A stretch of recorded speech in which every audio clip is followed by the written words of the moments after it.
6 ദിവസത്തെ യുദ്ധം എന്നറിയപ്പെടുന്ന 1967 അറബ് ഇസ്രായേൽ യുദ്ധം മധ്യപൂർവേഷ്യൻ ചരിത്രത്തിലെ വഴിത്തിരിവായിരുന്നു. 1967 ജൂൺ 5 മുതൽ 10 വരെ, അതായത് കേവലം 6 ദിവസം മാത്രം നീണ്ടുനിന്ന യുദ്ധം ഇസ്രായേൽ എന്ന രാജ്യത്തിന്റെ ആത്മവിശ്വാസത്തിന്റെ കരുത്തിന്റെ പ്രതീകമായി എന്നും നിലനിൽക്കുന്നു. ഈജിപ്ത്, സിറിയ, ജോർദാൻ എന്നീ അറബ് രാജ്യങ്ങൾ സംയുക്തമായാണ് ഇസ്രായേൽ എന്ന കുഞ്ഞൻ രാജ്യത്തെ ആക്രമിച്ചത്. ഇസ്രായേലിന്റെ നിർണായക സൈനിക വിജയം അതിർത്തികൾ പുനർനിർമ്മിക്കുക മാത്രമല്ല, അറബ് ഇസ്രായേൽ ബന്ധങ്ങൾ പുനർനിർമ്മിക്കുകയും ചെയ്തു. 6 ദിവസം നീണ്ടുനിന്ന യുദ്ധം, കറുത്ത സെപ്റ്റംബർ, ആ കഥയിലൂടെ മനസ്സിലാക്കാൻ.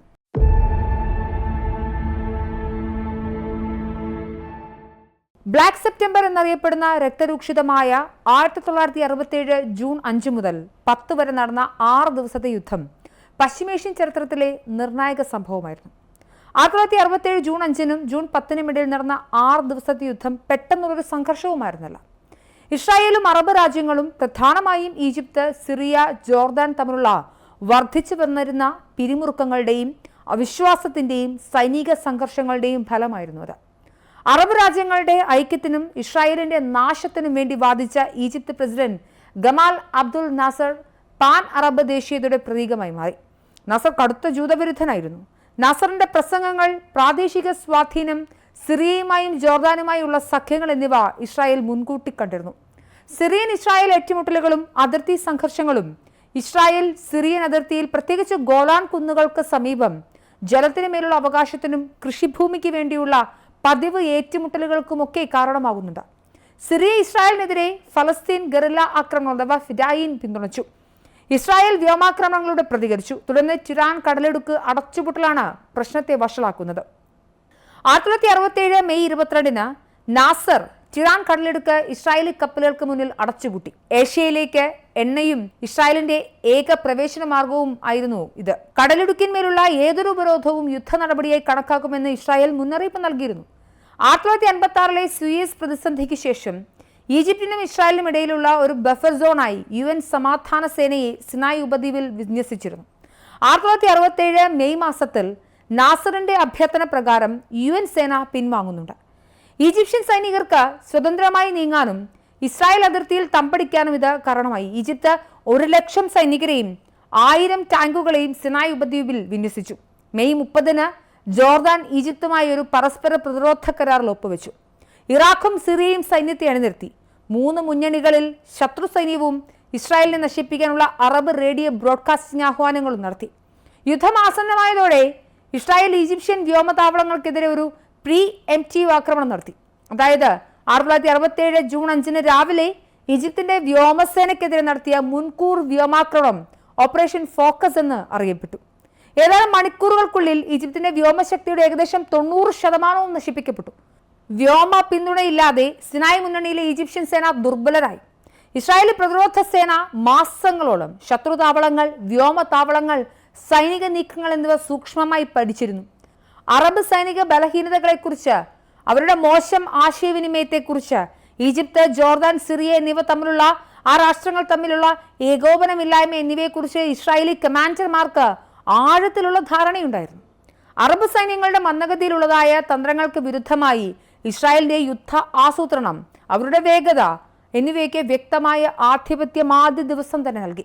മാത്രമല്ല, അറബ് മുന്നണി വിഭജിക്കപ്പെട്ടിരുന്നു. പ്രാഥമികമായി ഈജിപ്ത്, ജോർദാൻ, സിറിയ എന്നീ രാജ്യങ്ങൾക്ക് യാതൊരു ഏകോപനവും ഇല്ലായിരുന്നു. അവരുടെ ലക്ഷ്യങ്ങൾ വ്യത്യസ്തമായിരുന്നു. വിജയത്തിൽ ഇസ്രായേലി സൈനിക ഇന്റലിജൻസ് നിർണായക പങ്ക് വഹിക്കുന്നുണ്ട്. ഇസ്രായേലിനെ സംബന്ധിച്ചിടത്തോളം യുദ്ധം അതിജീവനത്തിനുള്ള ആകെയുള്ള ഒറ്റമരുന്നായിരുന്നു. അസ്തിത്വ ഭീഷണി ഇസ്രായേലി സൈനികർക്കും ഇസ്രായേലി ജൂത പൗരന്മാർക്കും ശക്തമായ മാനസിക ബലം നൽകുന്നുണ്ട്. അവർ പോരാടി. ഇസ്രായേലികൾക്കിടയിലെ ഐക്യബോധം, നിർഭയത്വം എന്നിവ സമാനതകളില്ലാത്തതായിരുന്നു. അവരുടെ ലക്ഷ്യം കീഴടക്കലായിരുന്നില്ല, അത് രാഷ്ട്രത്തിന്റെ നിലനിൽപ്പ് ഉറപ്പാക്കുക എന്നതായിരുന്നു. യുദ്ധത്തിൽ സോവിയറ്റ് യൂണിയൻ അറബ് രാജ്യങ്ങളെ പിന്തുണച്ചപ്പോൾ US ഈ ഘട്ടത്തിലും ഇസ്രായേലിനൊപ്പം നിന്നു, നിഷ്പക്ഷത പാലിച്ചു. എന്നാൽ ഇസ്രായേൽ ഇതിനകം തന്നെ പാശ്ചാത്യ ആയുധങ്ങൾ ശേഖരിക്കുകയും ഫ്രഞ്ച് ജെറ്റുകളും അമേരിക്കൻ റഡാർ സംവിധാനങ്ങളും ഒക്കെ ഉപയോഗിച്ച് ഒരു നൂതന പ്രതിരോധ അടിസ്ഥാന സൗകര്യങ്ങളൊക്കെ നിർമ്മിച്ചു കഴിഞ്ഞിരുന്നു. ഒടുക്കം കേവലം 6 ദിവസത്തിനുള്ളിൽ ഇസ്രായേൽ അറബ് സൈന്യത്തെ പരാജയപ്പെടുത്തി. ഇസ്രായേൽ സിനായ് ഉപദ്വീപ്, ഗാസ മുനമ്പ്, വെസ്റ്റ് ബാങ്ക്, കിഴക്കൻ ജെറുസലേം, ഗോലാൻ കുന്നുകൾ എന്നിവ പിടിച്ചെടുത്തു. അപമാനകരമായ പരാജയം അറബികൾക്കിടയിൽ, പ്രത്യേകിച്ച് ഫലസ്തീനികൾക്കിടയിൽ നീരസത്തിനും തീവ്രവാദത്തിനുമൊക്കെ വഴിവെക്കുന്നുണ്ട്. ഇത് ഫലസ്തീൻ ലിബറേഷൻ ഓർഗനൈസേഷൻ അഥവാ PLO, ഫത്ത തുടങ്ങിയ കൂടുതൽ ആക്രമണാത്മകമായ ഫലസ്തീൻ തീവ്രവാദ ഗ്രൂപ്പുകളുടെ ഉദയത്തിന് കാരണമാകുന്നുണ്ട്. പിന്നീട് ഇസ്രായേലിന് നേരെ ആക്രമണങ്ങൾ നടന്നിരുന്ന പ്രദേശങ്ങൾ നിയന്ത്രിക്കുന്നത് രാജ്യത്തിന്റെ സുരക്ഷയ്ക്ക് അനിവാര്യമായിരുന്നു അവരെ സംബന്ധിച്ചിടത്തോളം. യുദ്ധത്തെ തുടർന്ന് ആയിരക്കണക്കിന് ഫലസ്തീനികൾക്ക് അവരുടെ വീടുകൾ ഉപേക്ഷിച്ച് പലായനം ചെയ്യേണ്ടി വന്നു. ഇത് വലിയ മാനുഷിക പ്രത്യാഘാതങ്ങൾ ഉണ്ടാക്കുന്നുണ്ട്. ജോർദാനായിരുന്നു അവർക്ക് പ്രധാനപ്പെട്ട അഭയകേന്ദ്രം. ഇവിടങ്ങളിൽ ഫലസ്തീൻ ലിബറേഷൻ ഓർഗനൈസേഷൻ സ്വാധീനമുണ്ടാക്കി. ഫലസ്തീൻ സായുധ ഗ്രൂപ്പുകൾ ജോർദാൻ നിയമങ്ങളെയും ഭരണകൂടത്തെയും അവഗണിച്ച് പ്രവർത്തിക്കുന്നുണ്ട്. ഇത് ജോർദാനിലെ ക്രമസമാധാന നിലയ്ക്ക് ഭീഷണിയായി തന്നെ മാറി. പലപ്പോഴും ജോർദാൻ സൈന്യവും ഫലസ്തീൻ തീവ്രവാദ ഗ്രൂപ്പുകളും തമ്മിൽ ഏറ്റുമുട്ടലുകൾ നടന്നിരുന്നു. 1967 യുദ്ധത്തിന് ശേഷം നിരവധി ഫലസ്തീൻ പോരാളികൾ, പ്രത്യേകിച്ച് PLO, ഫത എന്നിവയിൽ നിന്നുള്ളവർ ജോർദാനിൽ അഭയം തേടുന്നുണ്ട്. ഹുസൈൻ രാജാവിന്റെ അധികാരത്തെ വെല്ലുവിളിക്കുകയും ജോർദാനിയൻ മണ്ണിൽ നിന്നും ഇസ്രായേലിനെതിരെ ആക്രമണം നടത്തുകയും ചെയ്തുകൊണ്ട് പ്രവർത്തിക്കാനും തുടങ്ങുന്നുണ്ട്. PLO ജോർദാനിയൻ രാജാവിനെ വധിക്കാൻ ശ്രമിക്കുകയും നിരവധി അന്താരാഷ്ട്ര വിമാനങ്ങൾ ഹൈജാക്ക് ചെയ്യുകയും ചെയ്തപ്പോൾ സംഘർഷം വർദ്ധിച്ചു. പ്രതികരണമായി ഹുസൈൻ രാജാവ് ഫലസ്തീൻ തീവ്രവാദികൾക്കെതിരെ ക്രൂരമായ സൈനിക നടപടിക്ക് ഉത്തരവിട്ടു. ഇത് ആയിരക്കണക്കിന് ഫലസ്തീനികളുടെ മരണത്തിനും PLOയെ ജോർദാനിൽ നിന്നും പുറത്താക്കുന്നതിനും കാരണമായി.